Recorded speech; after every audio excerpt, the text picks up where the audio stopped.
Napansin mo na ba yung mga lalaki na kahit hindi matangkad, hindi naman artistahin ang itsura o wala ngang mamahaling kotse, pero parang may kakaiba silang dating? Hindi mo agad maipaliwanag pero kapag nandoon sila, parang nagkakagulo ang paligid. Hindi dahil sa yabang, hindi dahil sa kayamanan, kundi dahil sa isang presensya na mahirap ipaliwanag, pero madali mong maramdaman. May mga lalaki talagang may hatak, parang may magnet sa katawan na hindi mo kayang balewalain. Kahit simpleng umupo lang sila sa isang sulok, parang automatic na lumalakas ang tingin sa kanila. Hindi sila nag-iingay, pero rinig mo sila. Hindi sila nagpapansin, pero mapapansin mo sila. Yan ang tinatawag ng iba na karisma. Pero para sa akin, mas tama sigurong tawagin itong panloob na lakas o enerhiyang may lalim. Ito yung klase ng lakas na hindi mo makikita sa social media posts o sa mga artificial na pakul. Ito yung dumadaloy mula sa loob ng isang lalaki. Yung tipong alam niya kung sino siya, hindi niya kailangang magpanggap, at hindi siya nauubusan ng respeto para sa sarili niya. Pero teka, paano nga ba nagkakaroon ng ganitong klaseng aura ang isang lalaki? May sikreto ba talaga? O para lang ba ito sa mga pinanganak na may karisma? Ang sagot, hindi. Dahil ang ganitong klase ng hatak ay hindi binubuo ng genetics, kundi ng mindset, asal at disiplina. At dito pumapasok ang Stoic philosophy, isang sinaunang paraan ng pag-iisip na ginagamit ng mga emperador, mandirigma, at tunay na lalaking may paninindigan. Sa video na ito, pag-uusapan natin ang 8 sikreto ng mga lalaking parang may likas na magnet sa mga babae. Hindi ito tungkol sa mga pick-up lines, hindi ito tungkol sa pabango, at lalo nang hindi ito tungkol sa pagpapanggap. Ito ay tungkol sa kung paano mo palalalimin ang presensya mo bilang isang lalaki. Paano ka magiging isang taong hindi lang tinitingala, kundi isang taong mahirap talikuran. Bawat sikreto ay may kaugnayan sa Stoic way of life. Kalmado sa tensyon, may layunin sa kilos, hindi alipin ng atensyon, at may kakayahang kontrolin ang sarili sa gitna ng ingay ng mundo. Kung isa kang lalaking nagsasawa na sa pabida, sa pressure ng pagpapakitang gilas, at sa pakiramdam na kailangan mong laging patunayan ang halaga mo, ang video na ito ay para sa'yo. Dahil oras na para iwan mo ang pagiging ordinaryo at simulang paunlarin ang panloob mong lakas, yung hatak na hindi mo kailangang ipagsigawan dahil kusa itong mararamdaman ng kahit sinong makasalubong mo. Handa ka na ba?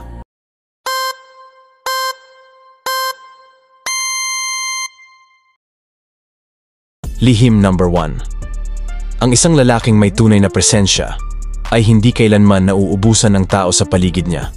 Kahit pa hindi siya nagpupumilit magpakitang gilas. Hindi siya yung tipo na kailangan pang ipagyabang ang suot niyang relo, ang brand ng sapatos niya, o kung magkano ang kinikita niya kada buwan. Hindi niya kailangan ng stage para mapansin. Bakit? Dahil alam niyang sapat na siya kahit walang palakpak mula sa iba. Ang mga lalaking may malalim na dating ay hindi nagbebenta ng sarili nila para tanggapin ng iba. Tahimik lang sila, pero mararamdaman mong buo ang loob nila. Sa Stoic philosophy, ito ang tinatawag na detachment from validation, ang pagiging malaya sa pangangailangan ng papuri. Kapag alam mo ang halaga mo, hindi mo na kailangang isigaw ito. Dahil ang tunay na kumpiyansa ay hindi nakukuha sa pagpapatunay. Ito'y dumarating kapag tanggap mo na ang sarili mo, buo ka, kahit walang audience. Tandaan mo, kapag sapat ka sa sarili mo, hindi mo kailangang ipaliwanag ang halaga mo sa kahit sino. Lihim number 2. Ang lalaking may tunay na hatak ay hindi yung palaging bida sa usapan. Hindi siya yung walang tigil magsalita tungkol sa achievements niya o kung gaano siya kagaling. Sa halip, marunong siyang makinig. At hindi basta-basta pakikinig lang, kundi yung klase ng atensyon na mararamdaman mo sa bawat tingin, bawat tango, bawat sagot niya. Kapag kausap ka niya, para bang ikaw lang ang tao sa mundo. Walang cellphone, walang distractions. Buong-buo ang presensya niya sa sandaling yon. At alam mo kung ano ang totoo. Nararamdaman ng babae kung fake o genuine ang atensyon mo. Sa Stoic philosophy, tinuturo ang kahalagahan ng being present, ang kakayahang lubos na nasa ngayon, hindi lumilipad ang isip kung saan-saan. Sa mundong puno ng istorbo, ang lalaking may ganitong klaseng focus ay bihira. At yan ang dahilan kung bakit hindi sila madaling kalimutan. Minsan, hindi mo kailangang maraming sabihin para maalala. Minsan, sapat na yung ginawa mong maramdaman ng isang tao na mahalaga sila sa'yo. Lihim number 3. Sa bawat grupo ng lalaki, laging may isa na konting banggit lang, pikon na. Konting asar lang, napipikon, sumisigaw, o biglang nagdadabog. Pero yung lalaking may tunay na lakas, tahimik lang, kalmado. Hindi agad natitinag. Kahit may tension sa paligid, hindi siya basta-basta nagre-react. Kasi alam niya, hindi niya kontrolado ang ibang tao, pero kontrolado niya ang sarili niya. Yan ang aral ng Stoic philosophy. You cannot control everything around you, but you can always control how you respond. Kapag ikaw ang tipo ng lalaking hindi agad nagpapaapekto, hindi madaling galitin, at marunong huminga sa gitna ng pressure, mas lalo kang nirerespeto. Kasi sa panahong karamihan ay laging triggered, ang kalmadong lalaki ang nagmumukhang tunay na may tapang. Tandaan mo, ang kontrol sa emosyon ay hindi kahinaan. Ito ang tunay na lakas na hindi kayang tapatan ng sigaw o galit. Lihim number 4. Napansin mo ba, may mga lalaki na parang laging may gustong sabihin? Kahit wala namang sense, tuloy pa rin ng tuloy dahil takot sila sa katahimikan. Pero ang lalaking may tunay na presensya? Kalma lang. Hindi takot manahimik. Hindi niya kailangang punuin ng salita ang bawat segundo ng pag-uusap para lang mapansin. Dahil alam niya, ang katahimikan ay hindi kahinaan. Ito ay tanda ng kumpiyansa. Sa Stoic philosophy, tinuturo ang self-restraint. Ang disiplina na hindi kailangang palaging may sagot, palaging may banat. Sa katahimikan, mas naririnig mo ang sarili mo. At sa isang kalmadong lalaki, ang katahimikan ay postura. Kapag kaya mong manahimik, pero ramdam pa rin ang presensya mo, ibang level yon. Tandaan mo, sa kamay ng lalaking kalmado, ang katahimikan ay hindi bakante. Isa itong anyo ng kapangyarihan. Lihim number 5. May lalim na layunin sa buhay. Ang isang lalaki na walang direksyon ay madaling maligaw.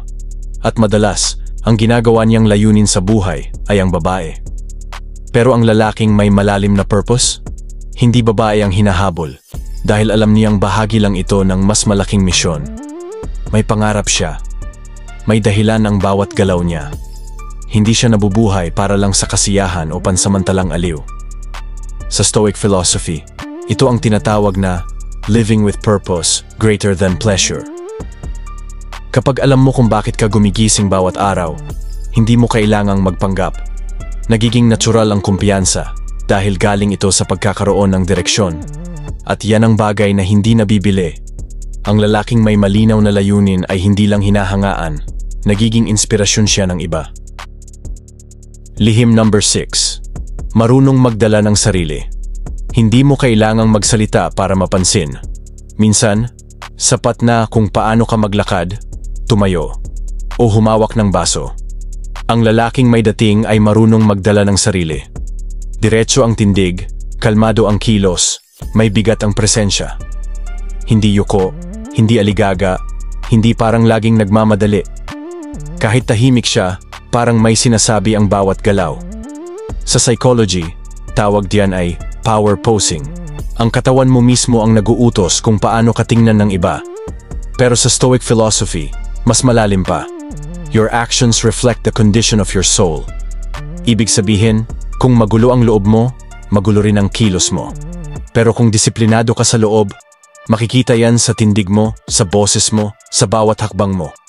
Tandaan mo, ang pagdadala ng sarili ay hindi tungkol sa forma. Ito ay tungkol sa dignidad. Lihim number 7.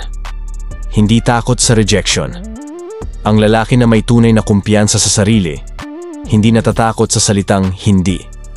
Hindi siya umaasa na laging magugustuhan siya at lalong hindi siya nabubuwal kapag hindi siya pinili. Bakit? Dahil hindi siya naka-attach sa resulta. Alam niyang may mga bagay na hindi niya kontrolado at hindi rin niya kailangang kontrolin. Sa Stoic philosophy, ito ang tinatawag na amor fati.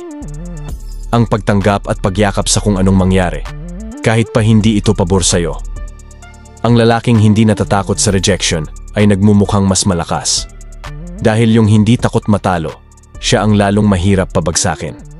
Kaya kung gusto mo ng tunay na hatak, alisin mo ang takot mong hindi magustuhan. Dahil kapag kalmado ka, kahit sa harap ng pagtanggi, ikaw ang nagmumukhang panalo, kahit pa hindi ang sagot ng iba. Lihim number 8. Kayang pasayahin ng iba. Ang lalaki na may tunay na dating ay hindi lang dahil sa itsura o porma, kundi dahil masarap siyang kasama. Hindi mo kailangang maging komedyante para dito. Ang mahalaga, kaya mong gawing magaan, masaya, at makahulugan ang presensya mo sa buhay ng iba. May warmth ka, may good energy. Hindi ka pabigat, ikaw yung tipong kapag umalis, hinahanap. Sa Stoic philosophy, ang tunay na halaga ng isang tao ay hindi nakasalalay sa kung gaano siya kataas, kundi kung paano niya inaangat ang ibang tao. Ang karisma mo ay hindi lang sa panlabas. Ito ay nasa kakayahan mong magbigay ng ginhawa, respeto, at saya sa ibang tao nang hindi mo kinukuha ang spotlight. Dahil sa dulo ng lahat, hindi nila laging maaalala kung gaano ka kagwapo, pero hindi nila malilimutan kung paano mo sila pinaramdam. Hindi mo kailangang magpanggap para mapansin. Hindi mo kailangang gayahin ang ibang lalaki para matawag na charismatic, dahil ang tunay na hatak ay hindi galing sa gimmick o palabas kundi sa paninindigan. Ang karisma na may halaga ay nagsisimula sa loob, sa paraan ng paggalang mo sa sarili mo, sa pananatili mong totoo kahit walang nanonood, sa pagbibigay mong halaga sa iba, hindi para purihin ka, kundi dahil totoo kang may malasakit. Sa Stoicism, tinuturo na ang pinakamalakas na anyo ng kalakasan ay hindi yung kayang manakot, kundi yung kayang manatiling kalmado, totoo, at matatag kahit sa gitna ng ingay ng mundo. Kaya tandaan mo, ang karisma ay hindi simpleng likas na galing. Ito ay bunga ng kumpiyansa, respeto sa sarili, at kakayahang magbigay ng liwanag sa iba. Kapag nalinang mo yan, hindi lang babae ang lalapit sa'yo, kundi respeto, tiwala, at tunay na paghanga mula sa buong paligid mo. Kung gusto mong ma-develop ang karisma mo, simulan mo ngayon. Hindi bukas, hindi sa susunod na linggo. Ngayon mismo. Dahil ang mga lalaking may tunay na presensya, hindi naghihintay ng tamang oras, sila ang gumagawa nito. Kaya kung gusto mong mas marami pang matutunan kung paano palalimin ang kumpiyansa mo, kontrolin ang emosyon mo, at maging lalaking may halaga, mag-subscribe ka na sa Aral Mula sa Stoicism. Pindutin mo na rin ang notification bell para lagi kang updated sa mga bagong video na magtuturo sa'yo ng disiplina, paninindigan, at tahimik na lakas. At i-comment mo sa baba, alin sa 8 traits na to ang gusto mong simulan i-develop sa sarili mo. At tandaan mo, ang karisma ay hindi iniingay. Ito ay ini-express sa katahimikan, disiplina at dignidad